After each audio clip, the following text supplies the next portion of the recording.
Hello दोस्तों, welcome back to my YouTube channel Midcore medical lecture. दोस्तों आज हम बात करेंगे एक ऐसे इंजेक्शन के बारे में जो एनीमिया, वीकनेस और विटामिन डिफिशिएंसी में बहुत काम आता है।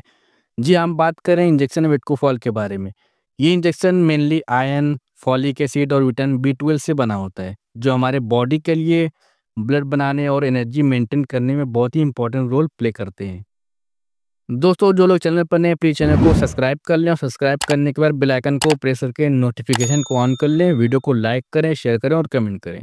तो दोस्तों इस वीडियो में हम डिटेल में कवर करेंगे विटकोफॉल इंजेक्शन होता है क्या है, कैसे काम करता है हमारी बॉडी के अंदर, किस कंडीशन में दिया जाता है और किस कंडीशन में नहीं दिया जाता है, सही डोज एंड एडमिनिस्ट्रेशन की ये किस रूट से दिया जाता है, उसके साइड इफेक्ट और प्रिकॉशंस के बारे में बात करेंगे और ये भी डिस्कस करेंगे कि क्या ये प्रेग्नेंट लेडीज़ यूज़ कर सकती हैं। तो दोस्तों वीडियो को एंड तक ज़रूर देखें क्योंकि हम लास्ट में डिस्कस करेंगे कॉमन जो इनके मिथ होते हैं और डॉक्टर की जो टिप्स होती हैं उनके बारे में। तो चलिए दोस्तों वीडियो में आगे बढ़ते हैं और बात करते हैं कि इंजेक्शन विटकोफॉल होता क्या है। ये एक इंजेक्टेबल मल्टीविटामिन फार्मूलेशन है जिसमें 3 इंपॉर्टेंट कंपोनेंट्स होते हैं। विटामिन बी 12 जिसे हम साइनोकोबालामिन के नाम से जानते हैं, दूसरा जो होता है फॉलिक एसिड जिसे हम विटामिन बी 9 के नाम से जानते हैं और तीसरा जो होता है ferric ammonium citrate ion.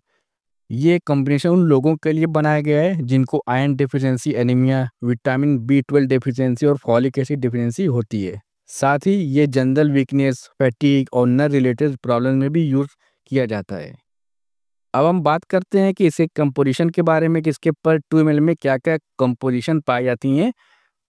Cyanocobalamin जो होता है वो 500 mcg पाया जाता है जो नर्व सेल को रिपेयर करता है और मेमोरी और ब्लड फॉर्मेशन के लिए ज़रूरी होता है। फॉलिक एसिड जिसे हम विटामिन बी 9 के नाम से जानते हैं, ये 15 mg होता है पर 2 ml में। DNA synthesis, RBC formation, pregnancy and foetal development के लिए एसेंशियल होता है।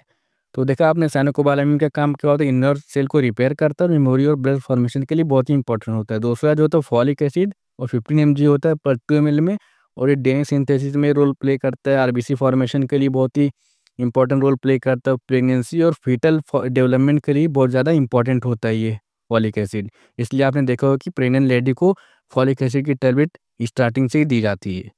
फेरिक अमोनियम सिट्रेट जिसे हम आयरन 60 के नाम से जानते हो 160 mg पाया जाता है। आयरन का आयरन का सोर्स होता है, ये हीमोग्लोबिन बनाता है, ऑक्सीजन बॉडी में कैरी करता है, थकान दूर करता है। के अलावा विटामिन बी 12 ये टिश्यू को रिपेयर करता है, आरबीसी बनाता है, मेमोरी और मेंटल फंक्शन को सपोर्ट करता है। विटामिन बी 12 का क्या रोल होता है, ये नर्व टिश्यू को रिपेयर करता है, आरबीसी के फॉर्मेशन में हेल्प करते हैं, मेमोरी और जो हमारी मेंटल फंक्शन होते हैं उनको भी सपोर्ट करता है। फॉलिक एसिड नए सेल बनाने में मदद करते हैं, स्पेशली जैसे कि आरबीसीज और फीटल डेवलपमेंट के लिए वाइट वाइटल है। आयरन बॉडी में ऑक्सीजन ट्रांसपोर्ट करता है। आयरन जो होता है क्या करता है, हमारी बॉडी में आयरन का ट्रांसपोर्ट करता है, ऑक्सीजन का ट्रांसपोर्ट करता है और हीमोग्लोबिन, थकान, इन सभी हीमोग्लोबिन की कमी की वजह से अगर थकान होती है तो उनको भी दूर करता है। ये तीनों मिलके blood deficiency plus nerve weakness उसके साथ एनर्जी लॉस को टारगेट करते हैं। ये तीनों मिलकर क्या करते हैं, अगर किसी को ब्लड डेफिशिएंसी है हीमोग्लोबिन की तो उनको भी प्रॉपर नॉर्मल रेंज में लेकर आते हैं। और नर्व की अगर वीकनेस है, न्यूरोटिक पेन वगैरह होते हैं, उनको भी फंक्शन को इम्प्रूव करता है। एनर्जी लॉस, अगर किसी की एनर्जी बहुत ही लो हो गई तो उनकी एनर्जी को बूस्ट करता है।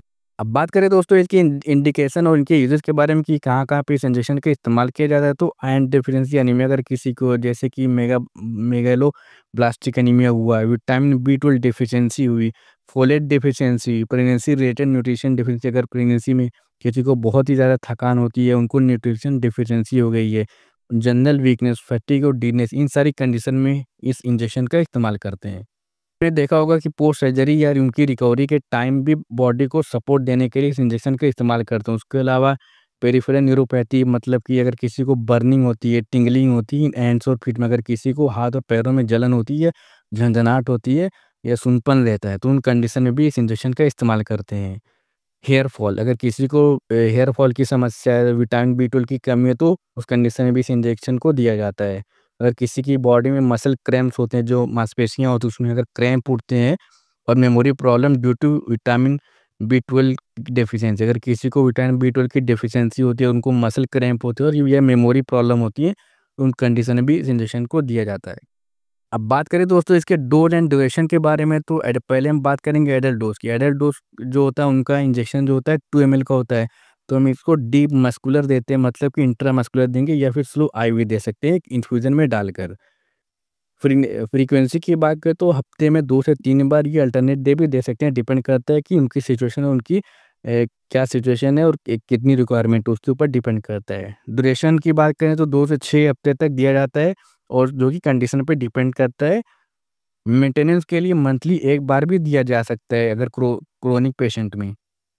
अभी बात करते हैं दोस्तों चिल्ड्रन डोज के बारे में। तो चिल्ड्रन के जो डोज होते हैं 0.5 टू 1 ml आयन इंजेक्शन दिया जाता है, इंट्रामस्कुलर दिया जाता है, वो भी डिपेंड करता है उनकी सिचुएशन और डेफिशिएंसी के ऊपर। फ्रीक्वेंसी की बात करें तो हफ्ते में 1 या 2 बार दे सकते हैं। ड्यूरेशन पीडियाट्रिशियन डिसाइड करता है based on age and deficiency. अगर बच्चे की एज क्या है, उनका वेट कितना होता है, उनकी डेफिशिएंसी कितनी रिक्वायरमेंट है, किस कंडीशन में दिया जाता है, वो पीडियाट्रिशियन डिसाइड करते हैं। अब बात करते हैं दोस्तों हम इस इंजेक्शन के साइड इफ़ेक्ट के बारे में कि इस इंजेक्शन को देने के बाद क्या-क्या नुकसानात मिल सकते हैं। जैसे कि इंजेक्शन साइट पे पेन और स्वेलिंग हो सकती है। अगर हम इसको इंट्रामस्कुलर देते हैं, तो देने वाली जो साइट होती है वहाँ पे क्या स्वेलिंग हो सकती है या पेन जैसा फ़ील होता है, लंप फ़ील हो सकता है। इसके लगाने के बाद बहुत रेयर केसेज़ में फ़ीवर आ सकता है, माइल्ड फ़ीवर आ सकता है, जैसे कि 99 पॉइंट समथिंग आ सकता है। रैशेज़ या रेडनेस बहुत ही रेयर केस में देखने को मिलता है। नोज़िया मेटालिक टेस्ट हो सकता है, मतलब मुँह का जो टेस्ट हो सकता है, स्वाद हो सकता है, वो मेटालिक टेस्ट की तरह हो सकता है। हेडेक या घबराहट जो कि बहुत रेयर होती है, कुछ केसेस में ऐसा देखा गया है और जो बहुत ही रेयर पाए जाते हैं, वेरी रेयर, वो एनाफाइलैक्सिस जैसे कि इमरजेंसी एलर्जी हो सकती है, जो कि बहुत ही कम देखने को मिलता है। अब बात करते हैं दोस्तों इसके प्रिकॉशंस के बारे में। तो एलर्जी टू विटामिन बी 12 और आयरन, अगर किसी भी पेशेंट को विटामिन बी 12 या आयरन से उसको एलर्जी है तो उस कंडीशन में इस इंजेक्शन को अवॉइड करेंगे। किडनी पेशेंट में केयरफुली यूज़ होता है। आयरन ओवरलोडेड डिसऑर्डर हो सकता है जिसे हीमोक्रोमैटोसिस बोलते में, उन्हें अवॉइड करें। प्रेगनेंसी में डॉक्टर की एडवाइस लेना ज़रूरी होता है। Avoid self injection. दोस्तों कोई भी मेडिसिन हुआ, कोई भी इंजेक्शन हुआ, बच्चों की या बड़ों की, कोई भी सेल्फ मेडिकेशन करना बहुत ही नुकसानदेह हो सकता है आपको। आप उसका साइड इफ़ेक्ट नहीं जानते, आपकी लीवर, किडनी भी खराब कर सकते हैं। इसलिए कोई भी मेडिसिन आप यूट्यूब से देखकर नहीं लें। ये एक बेसिक इन्फॉर्मेशन के लिए होती है। जो मेडिकल स्टूडेंट जैसे कि नर्सिंग हुए, डीएमएलटी, बीएमएलटी, फार्मेसी, डॉक्टर्स हुए, जो कि अभी उनकी पढ़ाइयाँ चली, उन सभी के लिए ये वीडियोस रहती हैं। दोस्तों सेल्फ मेडिकेशन बिल्कुल भी नहीं करें। क्लिनिक, हॉस्पिटल या सेटिंग में ही लगवाना चाहिए। अब बात करते हैं दोस्तों एक्स्ट्रा टिप्स के बारे में। तो आयरन रिच डाइट, पालक हुआ, जैगरी हुई, अनार हुआ, साथ में लेना हेल्पफुल होता है। विटामिन बी 12 का ओरल टैबलेट मेथाइलकोबालामिन भी मेंटेनेंस के लिए दिया जा सकता है। इंजेक्शन के बाद 5 से 10 मिनट रेस्ट लेना चाहिए। तो अगर कोई रिएक्शन देखने को मिले तो फ़ौरन उसका ट्रीटमेंट स्टार्ट कर सकते हैं। डॉक्टर्स से ऑलवेज ब्लड टेस्ट करके इंजेक्शन शुरू करना चाहिए। मतलब कि अगर आपको कोई इसी तरह की डेफिशिएंसी, आप सीबीसी करा सकते हैं, आयरन प्रोफाइल करा सकते हैं। उसके बाद टेस्ट के बाद ही डिसाइड कर सकते हैं, क्योंकि डॉक्टर फिर डिसाइड करेंगे आपको कितने दिनों तक और कितने डोज़ देने रहते हैं। अगर लैब टेस्ट की बात करें इस इंजेक्शन को देने से पहले, तो सीबीसी जिसे हम कंप्लीट ब्लड काउंट बोलते हैं, सीरम विटामिन बी 12 कराना चाहिए और सीरम फेरिटिन और सीरम फॉलिक एसिड, उसके अलावा एलएफटी मतलब कि लीवर फंक्शन टेस्ट, उसके साथ साथ केएफटी मतलब कि किडनी फंक्शन टेस्ट और सेफ्टी यूज़ के लिए। अब दोस्तों बात करें ओवर एंड ऑल इसी कंक्लूजन के बारे में, तो ये इंजेक्शन होता क्या है? तो शॉर्ट टर्म में, शॉर्ट समरी में समझते हैं कि विट्रोफाइल इंजेक्शन एक ट्रिपल एक्शन टॉनिक है जो ब्लड भी बनाता है, एनर्जी भी देता है और नर्व को भी रिपेयर करता है। जो काम करता है थकान, कमजोरी, hair fall, dizziness, memory loss, anaemia, सब में यूज़ होता है। सेफ और इफेक्टिव अगर डॉक्टर के गाइडेंस में लिया जाए तो दोस्तों कोई भी मेडिसिन, मैंने अभी पहले ही बताया कि सेल्फ मेडिकेशन नहीं करना चाहिए। हर मेडिसिन डॉक्टर की गाइडेंस में ही लेना चाहिए। बात करें दोस्तों इसके मिथ के बारे में, तो इसका एक इंजेक्शन से सब ठीक हो जाता है। तो इसकी रियलिटी की बात करें, फुल कोर्स लेना पड़ता है डॉक्टर की एडवाइस से 2 से 6 हफ्ते तक, ऐसा डॉक्टर आपको एडवाइस करें।